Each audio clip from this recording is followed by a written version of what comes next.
Starting today, some tax relief. That's what the governor says it is. Tax policies that they enacted starting today. They passed the law back in early April as part of the budget.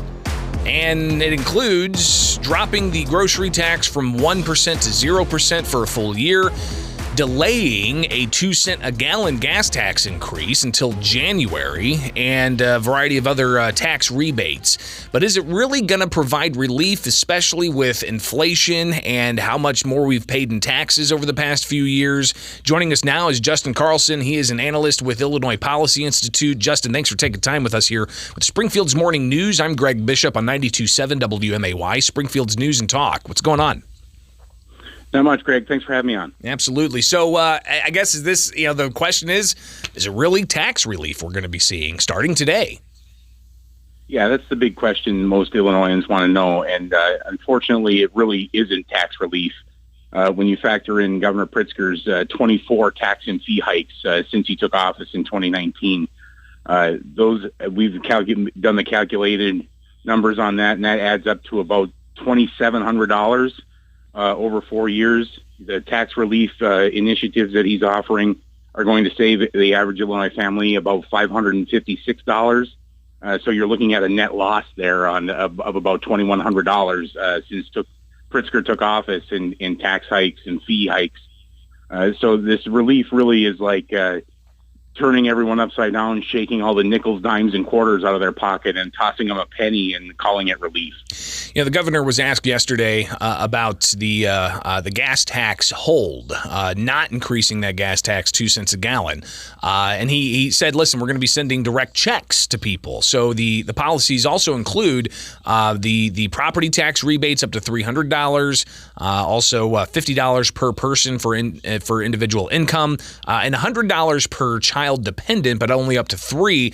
So all of that with the grocery and the delay in the gas tax, you're only saying that's about $555 worth of savings for the average family? That's right. That's what the numbers come out to. And the gas tax is particularly onerous in Illinois. Governor Pritzker in 2019, along with lawmakers, doubled the gas tax from 19 to 38 cents. And lawmakers, of course, tied it to inflation then, so they wouldn't have to vote on any more controversial gas tax increases. They're not very popular. They never have been popular. So they tied that rate to that amount to inflation. So it just increases automatically every year in the new budget year starting July 1st. So there's automatic gas tax increase. That's only been suspended for 6 months.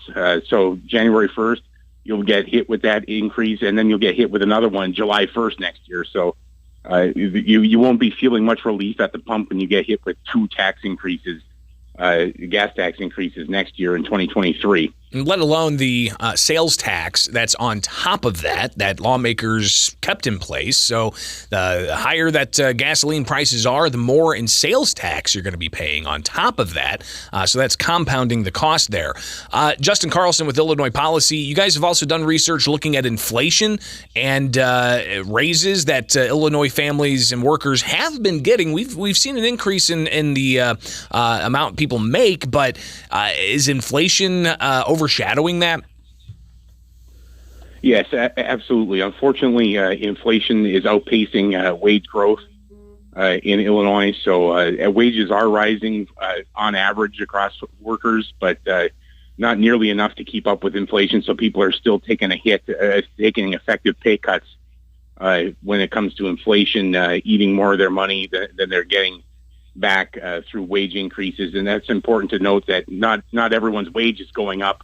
So if your wage hasn't been going up, you're absorbing the entire cost of that inflation when you go out and purchase literally anything these days at the grocery store or at the gas station, anywhere. And speaking of the gas station, Illinois Policy joined up with the Illinois Fuel and Retail Association with your gas tax calculator. And, of course, the gas stations have to post signage by state law.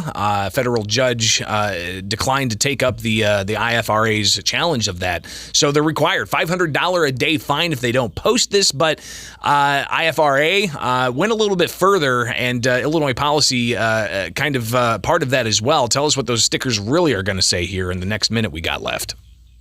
Yeah, absolutely. We partnered with IFRA and gas station owners to create signs that still comply with the law, with the mandatory language that the state of Illinois is suspending the gas tax, the inflation adjustment until December 31st. So that language is still on the sign, but we wanted to give people the real backstory and the truth. So we note on the signs that we offered and partnered with them to create that Illinois now has the highest gas taxes in the Midwest and the second highest in the country.